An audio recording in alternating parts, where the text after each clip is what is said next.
안녕하세요. 최수비입니다. 오늘은 진짜 해야지 하고 결심한 일이 있었는데 미루고 미루다가 결국 못하고 나는 왜 이 모양 이 꼴일까 죄책감을 느끼지만 손에서 휴대폰을 놓지 못합니다. 그렇다고 마음 편히 노는 것도 아니고 괜히 유튜브에서 무기력 극복하는 법, 미루지 않는 법을 찾아보게 되죠. 관련 영상이 나와도 막상 끝까지는 보지 못하고 나중에 볼 동영상에 저장만 해놓기도 하고요. 이건 사실 제 얘기이기도 한데요. 저도 정말 많은 시간 동안 할 일을 미루고 미루면서 자책하고 또 후회하면서 보냈습니다. 그래서 누구보다 절박하게 무기력과 미루기에서 벗어날 수 있는 방법들을 찾아다녔는데요. 오늘 영상에서는 제가 그동안 수백 권의 뇌과학, 습관, 자기계발책을 읽고서 알아낸 미루기에서 벗어나는 법을 공유해 보려고 합니다. 게으름과 미루기를 끝내고 싶으시다면 일단 최선을 다할 생각을 버려야 합니다. 최선을 다할 생각은 말고 대충 시간을 채울 생각부터 하셔야 해요. 어떤 일을 최선을 다해서 하겠다고 하는 건 그 일을 완벽하게 해내겠다는 각오이기도 합니다. 우리가 할 일을 미루고 무기력하게 지내는 가장 큰 이유는 일을 완벽하게 해내야 된다는 압박감 때문인데요. 완벽주의는 어떤 일을 영영 시작조차 못하게 만들 때가 많아요. 어떤 일을 완벽하게 해내려면 어떻게 해야 할까요? 절대 대충 하면 안 되겠죠. 그 일을 하는 매분 매초에 최선을 다해야 할 거예요. 그러면 일을 시작하기도 전에 우리는 엄청난 부담과 스트레스를 느끼게 됩니다. 그 일 시작하면 나 죽어 나겠구나. 제대로 쉬지도 못하겠구나. 엄청 힘들겠구나 하는 생각 때문에 일을 시작하기도 전부터 괴로워지는 거죠. 고통을 최소화하려고 하는 건 인간의 본능입니다. 완벽함을 추구하는 사람들은 일종의 자기 보호 차원에서 일을 미루는 겁니다. 완벽하게 일을 해내는 건 고통스러운 과정일 게 분명한데 어떤 사람이 그 길로 자진해서 뛰어들 수 있을까요? 반면에 완벽주의 성향이 강한데도 일을 시작하는 데는 어려움을 별로 느끼지 않는 분들도 있습니다. 이분들은 새로운 일을 시작하는 건 잘 하는데 그 일을 계속 해나가는데 어려움을 느껴요. 완벽하게 해야 된다는 생각 때문에 처음부터 아주 세세한 것까지 하나하나 신경을 씁니다. 그러다가 체력과 집중력을 다 써버려서 결국 그날 할 일을 다 못하고 말아요. 그러면 다음 날에는 전날 못한 일에 오늘 할 일까지 완벽하게 해야 한다는 부담감이 엄청나서 결국엔 완전히 일을 밀어버립니다. 시작도 못하게 되던지 아니면 중간에 포기하게 되던지 완벽주의는 어떤 식으로든 할 일을 미루게 만듭니다. 더는 미루지 말아야 할 일이 있다면 완벽주의를 포기하셔야 합니다. 모든 일에 최선을 다하지 않는 거예요.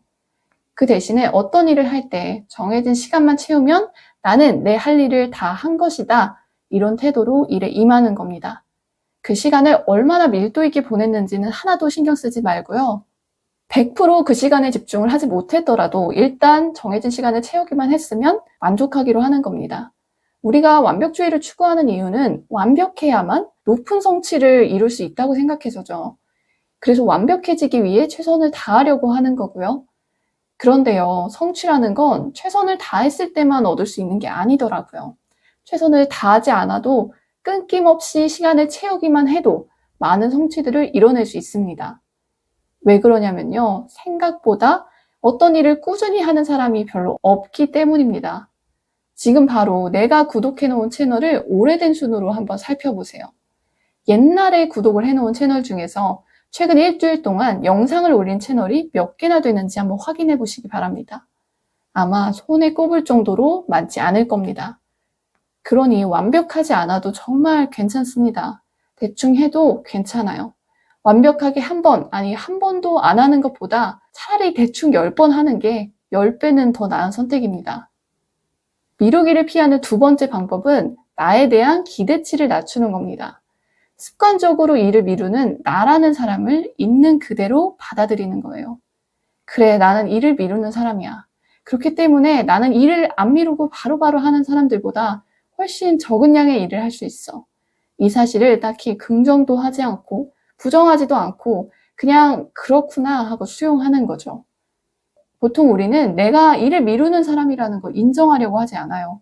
일을 미루는 게 나쁜 행동이라고 생각하기 때문인데요. 하지만 미루는 행동은 나쁘기만 한 건 아닙니다. 일을 미룰 대로 미뤘지만 그럼에도 불구하고 위대한 업적을 만들어낸 사람들도 정말 많아요. 다윈은 세계 일주를 하면서 자연 선택 이론을 발견했지만 그거 20년 동안 자기 머릿속에만 담아두고 논문이나 책으로 쓰지 않았대요. 자연 선택 이론을 발표하는 걸 20년 동안 미루고 또 미루다가 겨우 종의 기원을 발표했다고 합니다. 다윈 말고도 미루기를 업으로 삼았지만 천재 소리를 듣는 위인들이 많습니다. 신중하게 생각하지 않고 바로 행동부터 해서 파멸적인 결과를 낳은 역사적 사건들도 많고요. 미루기에 이런 긍정적인 면이 있는데도 사람들은 미루기의 나쁜 면만 봅니다. 그래서 계획을 짤 때 그동안 내가 일을 미뤄왔던 걸 아닌 척하거나 아니면 일을 미뤘던 경험을 회피하곤 하죠. 그리고는 아주 무리한 계획을 짭니다. 일을 매일 단 하루도 미루지 않고 매 시간에 전념해서 했을 때만 달성 가능한 계획을 짭니다. 일을 습관적으로 미루는 사람은 절대 달성할 수 없는 계획이죠. 애초에 불가능한 계획을 짜놓고는 미루는 사람들은 내가 이번에도 또 일을 미뤄서 계획대로 일을 제대로 못 끝냈어 하면서 또 자책을 합니다. 이 자책감이 더 많은 일을 더 자주 미루게 만듭니다. 자책을 하면 할수록 자존감은 떨어지거든요. 자존감이 낮으면 내가 어떤 일도 잘 해내지 못할 거라는 생각이 점점 강해지면서 어떤 일도 시작할 용기가 없어져요. 미루기의 늪에서 빠져나오려면 내가 일을 미루는 사람이라는 걸 인정하고 미루는 사람에게 걸맞는 계획을 짜야 합니다. 일을 걸핏하면 미루는 사람도 습관대로 일을 몇 번 미뤄도 충분히 달성할 수 있는 계획을요. 이런 계획은 보통 간단하고 쉽고 구체적이면서 짧은 경향이 있습니다. 예를 들어서 내가 미루는 습성을 관가했던 시절에 세웠던 계획이 하루에 1만 자씩 3달 동안 매일 써서 장편소설 한 편 완성하기였다면 이제는 일을 미루는 데 주제를 알고 계획을 이렇게 바꿔보는 겁니다.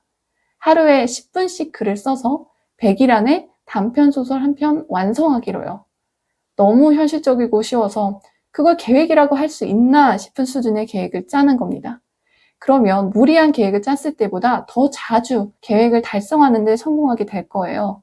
이런 작은 성공 경험들이 쌓이면 새로운 일에 훨씬 더 쉽게 도전할 수 있게 됩니다. 미루기를 극복하는 세 번째 방법은 내 두려움을 인정하는 겁니다.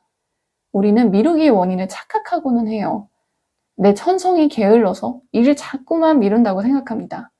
그리고는 나는 왜 이렇게 게으른 걸까 하고 끊임없이 자책하고 부지런하지 못한 것에 대해 죄책감을 느껴요. 앞에서도 말씀드렸지만 자책이나 죄책감은 미루기에 하나도 도움이 안 됩니다. 오히려 내 자존감만 떨어뜨려서 일을 더 미루게 만듭니다. 미루기의 진짜 원인을 알아야 미루기의 덫에서 벗어날 수 있습니다. 우리가 어떤 일을 시작조차 못하는 원인을 잘 살펴보면 대부분은 두려움 때문에 그렇더라고요. 실패에 대한 두려움, 평가에 대한 두려움, 성공에 대한 두려움, 온갖 것에 대한 두려움이 우리를 옴짝달싹 못하게 만듭니다. 제가 근 6년 동안 심지어는 이 영상을 찍는 지금까지도 미루고 있는 일이 있는데요. 소설 쓰기입니다. 저도 처음에는 글이 안 써지는 이유가 귀차니즘이나 게으름 때문이라고만 생각했어요. 그래서 조금 더 부지런하게 살 수 있는 기술적인 방법들을 찾아보고 다녔습니다. 미라클 모닝, 시간 쪼개쓰기, 계획 세우기 이런 것들이 있잖아요. 그런데 이런 방법들을 아무리 따라해봐도 도저히 소설은 완성이 안 되더라고요. 마치 소설이 완성되는 게 두렵기라도 한 것처럼요. 내가 진짜 뭐가 두려운 게 있나 싶어서 이 소설 쓰기와 관련이 있는 두려움을 한번 써봤어요. 술술 써지더라고요. 한 번도 생각을 안 해봤을 뿐이지 마음속은 두려움으로 차 있었던 거예요. 소설이 완성됐는데 혹시 내가 이 분야에 재능도 없고 실력도 없다는 게 드러날까봐 두렵기도 하고 내가 쓴 소설이 치킨값도 못 벌고 실패할까봐 두렵고 소설을 완성하고 나면 이게 내가 진짜 원했던 일이 아니라 실은 현실을 회피해보려고 선택한 목표라는 게 확인될까봐 두렵기도 했고요. 이 두려움이 현실되는 게 두려우니까 소설 쓰기를 미루고 또 미뤘던 거였어요. 귀신의 집이 무서운 이유는 뭘까요? 물론 귀신은 그 자체로도 무섭지만 귀신이 언제 어디서 나올지 모르는 상황이 우리를 더 두렵게 만든다고 생각하거든요. 귀신의 집을 2번째로 가면 처음보다는 상대적으로 덜 무섭잖아요. 이미 한번 갔다 와서 귀신이 어디서 나올지 이미 알고 있으니까 귀신이 나올 만한 장소에서 눈을 미리 질끈 감고 있으면 되잖아요. 왜 두려운지 모를 때 두려움은 훨씬 커집니다. 하지만 내가 무엇 때문에 두려운지를 알면 두려움이 예전 같지 않아져요. 저도 어떤 두려움 때문에 이 소설 쓰기를 망설였는지를 알게 되니까 두려웠던 것들이 확실히 예전만큼은 두렵지 않아졌어요. 아직 갈 길은 한참 남았지만 그렇게 두려움을 파악하고 나니까 예전보다는 그래도 손가락이 가벼워진 느낌입니다. 나로 하여금 일을 미루게 만드는 두려움은 무엇인지, 지금 나는 무엇을 두려워하고 있는지 꼭 한번 생각해 보셨으면 좋겠어요. 생각하고 나서 뭐 이런 것까지 두려워하고 있어 하고 죄책감을 느끼실 필요는 전혀 없습니다. 아직 일어나지 않은 일을 최악으로 상상해서 걱정하고 두려워하는 건 생존 가능성을 높이기 위한 우리의 본능적인 행위입니다. 정신력이 나약해서 그런 것도 아니고 겁만 많고 무능해서 그런 것도 아니고요. 그냥 우리가 사람이라서 그런 것뿐이에요. 내 두려움을 그냥 있는 그대로 인정해 주세요. 그래, 나는 이런 게 두려웠구나 하고요. 그것만으로도 어떤 일을 할 때 두려움이 여러분의 발목을 붙잡는 일은 훨씬 줄어들 겁니다. 솔직하게 말씀드리면요. 최선을 다하려고 하지 않고 나에 대한 기대치를 낮추고 내면의 두려움을 인정한다고 해서 미루기라는 게 순식간에 좋아지지는 않을 겁니다. 우리 하루 이틀 일을 미루는 게 아니잖아요. 어떻게 하면 일을 덜 미룰 수 있을까 고민하고 방법을 찾아본 것도 하루 이틀이 아니고요. 순식간에 미루기를 고치는 방법이 있었다면 아마 미루기 때문에 고민하는 사람은 한 명도 없었을 겁니다. 미루기는 장기적으로 해결해 나가야 할 문제입니다. 제가 오늘 말씀드린 3가지 방법은 마법 같은 해결책은 아니지만 미루기와의 장기전에서 확실히 힘이 되어줄 무기입니다. 저도 이 3가지 방법을 장기적으로 활용해서 6년 가까이 미뤄뒀던 유튜브를 올해 드디어 시작할 수 있게 되었습니다. 여전히 또 다른 미루기와 씨름하는 또 한 사람으로서 저는 앞으로도 미루기와 무기력을 해결할 수 있는 정보들을 열심히 찾아다닐 예정입니다. 할 일을 마침내 해내고 싶으시다면 이 채널을 구독해주세요. 수십 권의 책을 읽어야 얻을 수 있는 정보를 손쉽게 얻어가실 수 있을 겁니다. 그럼 저는 다른 영상으로 돌아올게요. 오늘도 시청해주셔서 감사합니다.